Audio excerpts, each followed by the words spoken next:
Hashtag go vegan. And yeah, that's a booty. What's up, you guys, and welcome back to another video.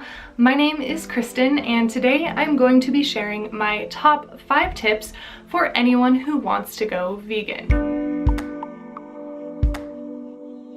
Whether you're interested in going vegan or you're already vegan but need a little bit of extra motivation, these tips are perfect for you.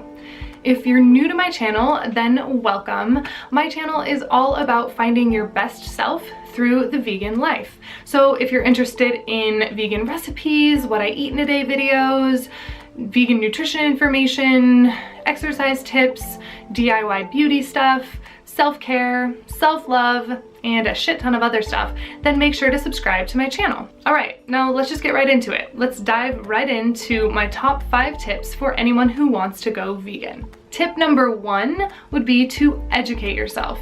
This is huge. This is so important. Knowledge truly is power, you guys. Some recommendations for this would be to hop onto Netflix and watch some documentaries. There are several of them on Netflix, quite a few actually, but some of the ones I highly recommend would be Forks Over Knives. That's the reason I went vegan, so highly recommend checking that one out.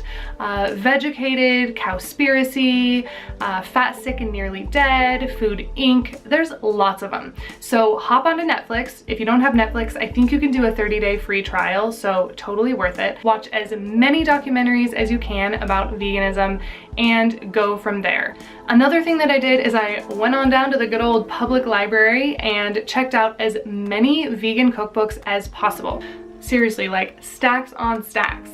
And I read them cover to cover, not just the recipes. I didn't just glance through a little bit. I read them, I devoured them completely. So all of this information in the beginning, like what tools to have and what the specific ingredients are and how to cook beans and how to press tofu and what nutritional yeast even is, all of that is in the beginning of the cookbook. So it's really important and helpful to read. A lot of cookbooks even have meal plans set up for you.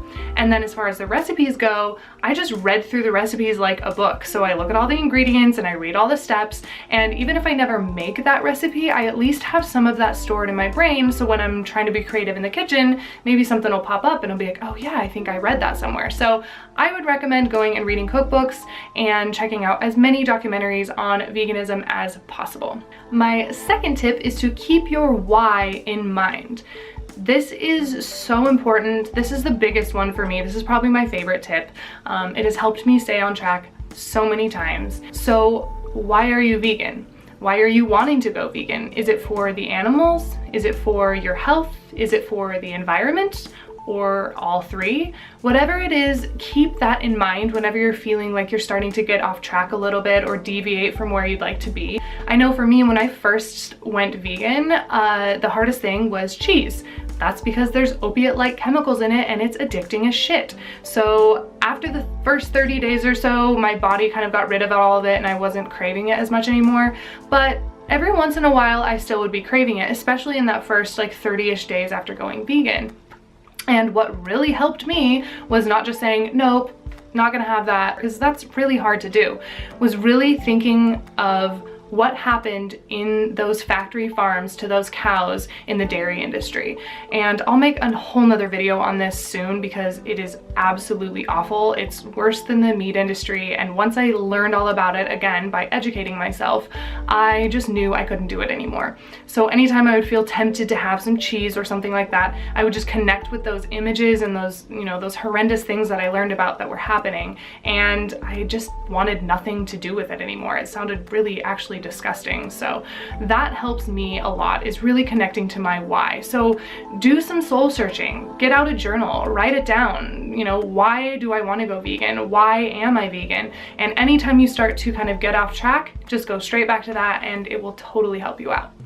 My third tip is to start simple and start small, or go at your own pace, whatever that might be for you. We're all in completely different places on our vegan journey and our life journey for that matter. So you've got to start where you are and you've got to do what works for you. So if you're super slammed and super busy and the thought of going completely vegan all at once just leaves you feeling way too overwhelmed that you don't even want to go there, then maybe starting small is going to work best for you. Whether that means cutting out meat first and then slowly transitioning out of dairy and eggs and honey, and then eventually into wearing no leather or wool or fur or feathers or anything like that. It really is about going at your own pace. Or if you're like me, you watch Forks Over Knives and you just completely go vegan overnight and you never look back. I was like, I'm vegan, done. If that's what works best for you, then do that. So like I said, whether you'd like to kind of gradually transition into it or you'd like to just jump all in, respect yourself and respect what works for you. You don't have to do what everybody else is doing. You can start, you know, maybe making one vegan meal a week and slowly transitioning that way. Maybe making one vegan meal a day and then kind of adding on and adding on as you learn how to cook. So go at your own pace, make this your own journey, and don't worry about what anybody else is doing. And that leads us into tip number 4, which is don't beat yourself up. This is really, really important because it can be really easy to do. You decide to go vegan, or you decide you're ready to go vegan and you're like, I'm all in, and then you find out you eat something that has cheese in it, or you get a craving and you cave. It's okay. We're all human. Don't beat yourself up about it. This is not a competition with anybody, including yourself. Like I said, we're all at a different place on our journey, and that needs to be respected. And if you push yourself further than you are ready to be pushed, you might just jump off completely and say, this vegan thing is not for me. And that is not gonna help your why. You know, like whether it's the animals, the environment, your health, that is not getting you closer towards your why.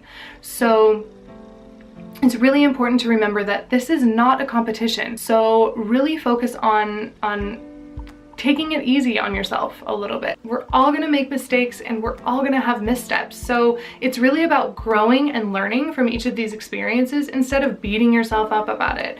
You know, I've eaten things sometimes and then found out later that it had dairy in it. And yeah, I wasn't stoked about it, but I just learned from it and decided, don't eat that anymore.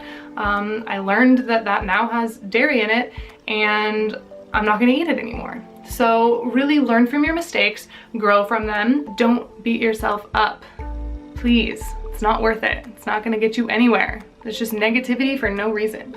Tip number 4 is don't beat yourself up or else I'll beat you up. Just kidding. Tip number 5 is to forget the word diet and think of this as a lifestyle. The word diet to me just really turns me off. So if I were to hear it called a vegan diet, I might be like, no, I'm good on that. But if you think of it more like a lifestyle, like something that you're going to do long term, forever, something that's going to be sustainable, it's a lot easier to stick with. So it is a diet technically because you're changing what you eat, and what you eat is your diet, but it's not only that. There's a lot of other things involved. So yes, it's what you're eating, but it's also your mindset that is shifting. It's also your compassion and your kindness that begins to shift. So all of these things start to change in your life, and if you start to think of it as a lifestyle instead of a diet, it's going to be a lot more sustainable and a lot more long-term, which is what we all want. We want something that we can do for life that will keep us healthy and vibrant and active for a long time. So I mean, if you really want to go vegan for 20 days or 30 days to lose some weight, go ahead. It'll probably work. But if you really want to go vegan and stay vegan and really live in line with your morals and your values, then it is so important to really think of this as a lifestyle. So that was all 5 tips, but I have a little bonus tip for you guys because it's also really important and it was hard to just stick to 5. But the bonus tip is to find support. This is huge for a lot of people, and not everybody needs support. Some people can do it on their own and they're good to go, but a lot of people really need that support, and a lot of people are really lacking that support. So if you can find some friends or some family that are very supportive, or if you want to start a vegan meetup in your area, or join a Facebook group, which if you're not part of my Facebook group yet, you should totally join. It's called How to Vegan, and it is a blast. We're sharing lots of recipes, and there's lots of discussion going on and good questions being asked, and it's a very non-judgmental, extremely supportive and loving place for vegans and non-vegans alike. So you don't even have to be vegan to be there. You can just linger in the background and look at all the information and all the discussions happening, and you know, start to educate yourself and start to form your own decisions on where you'd like to be in your own vegan journey. No matter how or where you find it, make sure you are getting support. So there you have it, my top 5 tips for anyone who wants to go vegan. I really hope this video was helpful to you. I hope you guys liked it. Please share this with anyone that you think might benefit from this information. So you can share this on your Facebook page or send a tweet out about it, or whatever all the social media people are doing these days. Make sure to subscribe to my channel if you're not subscribed yet, and give it a thumbs up if you liked it. I will just see you guys in my next video. Peace.